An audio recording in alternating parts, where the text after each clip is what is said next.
From Storm Tracker 6, this is Forecast First, sponsored by Auto Owners Insurance. Simple human sense. It is a gloomy and rainy Tuesday afternoon across mid-Michigan. In fact, St. John's already picking up on nearly 2/10 of an inch of rainfall. And notice there's more on the way off to our west. Scattered rain showers and isolated thunderstorms will continue to make their way through mid-Michigan as we go throughout the rest of the evening and overnight tonight. In terms of our temperatures, 47 degrees in St. John's, 46 right now over in Ionia. Compare that to 50 degrees over in Charlotte and in Coldwater as well.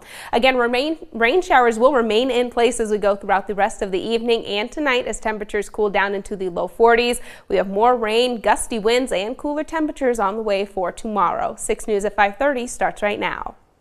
WLNS is here for you, celebrating 75 years of bringing you the news with 6 News at 5:30. 5:30, the search is on for whoever an explosive device under an RV in a Michigan neighborhood, shaking nearby houses. Plus, it's being called a miracle on 34th Street after a newborn baby was found alone in a subway station.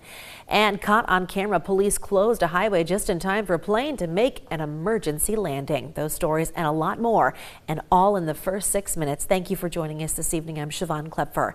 Let's start that clock. And we begin tonight in Calhoun County, where investigators now say they believe that an explosion in Battle Creek on Friday night was a targeted attack.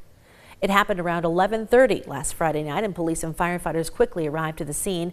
They say they found an improvised explosive device that was thrown under a parked RV. Several people who live in the area told our sister station in Grand Rapids they still remember feeling their houses shake after the explosion. I was initially thought it was like a grenade or like a homemade bomb or a meth lab, and because I know what gunshots sound like, and that's not what it sounded like. It was just one loud. Officers found another small IED next to the RV. It was not working properly. Tonight, Battle Creek police are asking anyone with information to reach out to the department. A Comstock Park man is serving an 18-month federal prison sentence over threats against President Donald Trump that were posted on social media. Court records show Richard Spring targeted President Trump and the president's family in a series of social media posts back in January. Spring said he knew it was wrong to post and had blacked out from drinking too much. He'll be under supervised release for 2 years after he gets out. Religious leaders in Wayne County, meantime, are feeling a bit more prepared for the worst after getting some emergency training. The sheriff's office there says yesterday's session was the first of its kind in the state of Michigan and was in response to the deadly church attack in Grand Blanc last month. Police are planning to hold more classes with local religious leaders in the future. Tonight, police in New York City are looking for a woman seen on camera carrying a bundle of sheets or blankets in her arms. And this is after a newborn baby with her umbilical cord still attached was found at the 34th Street and 7th Avenue stop at Penn Station. The baby girl was discovered during the Monday morning rush, wrapped in a sheet on the steps leading down to the subway. Police say the baby was awake and alert. She's in a hospital tonight. The New York City Transit president is calling this a miracle on 34th Street.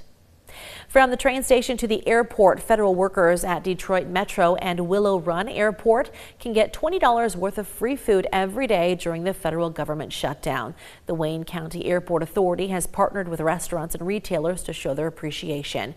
The program continues through December 31st unless the federal shutdown ends before that. Well, take a look at this. A plane makes an emergency landing on a Nevada highway. It was caught on camera this morning. Police say no one was hurt in the plane or on the ground. The pilot reported having engine trouble, and there was a problem with the landing gear as well. Police say the aircraft was being repaired on the shoulder of the highway earlier this morning. Well, staying on the roads, General Motors is anticipating a smaller impact from tariffs as shares jumped on Wall Street this morning. The automaker reduced its expectations for the full year gross impact from tariffs to a range of $3.5 to $4.5 billion. That is down from an expected $4 to $5 billion. GM anticipates its tariff mitigation actions will offset about 35% of the impact because of a lower tariff base. Former President Joe Biden reached an important milestone today. He finished a round of radiation therapy as he fights prostate cancer. A spokeswoman for the former president says he finished several weeks of radiation therapy treatment on Monday at a hospital in Philadelphia. It's unclear if any additional radiation therapy will be needed. The former president's office announced his prostate cancer diagnosis back in May, which has spread to his bones and is considered aggressive. The war in Ukraine continues, and the country was hit with 2 separate drone attacks overnight, killing at least 8 people and leaving hundreds of thousands without power or water.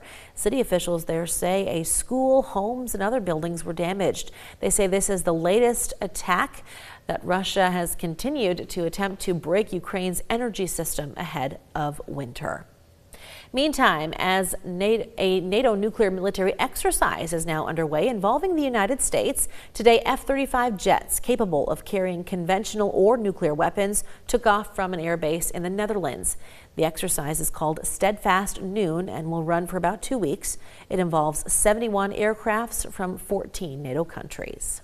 We've long not talked about this, but it's certainly time that we talk to our publics about it.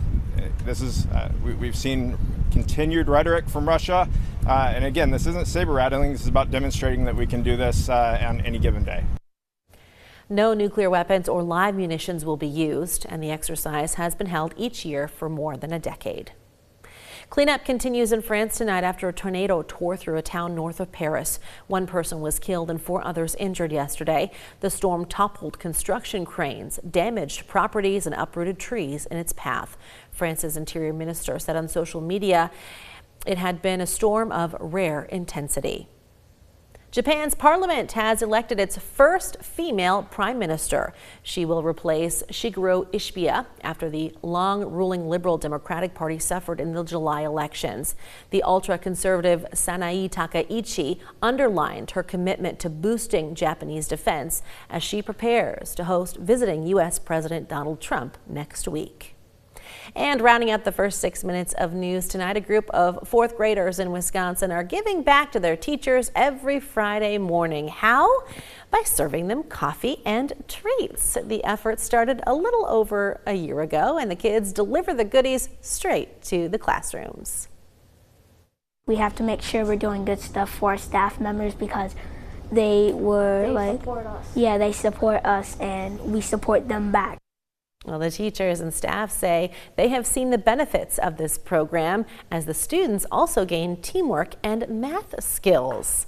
It's a win-win for everybody. And coffee making skills too, it seems like. Yeah, and the goodies they're preparing, I love it. I know, it's a great story there. Very nice gesture. I wish we had some nice weather to talk about. Yeah, kind of rainy, kind of windy. It will be nice at least for the upcoming weekend, it looks like. So something to look forward to. Yes.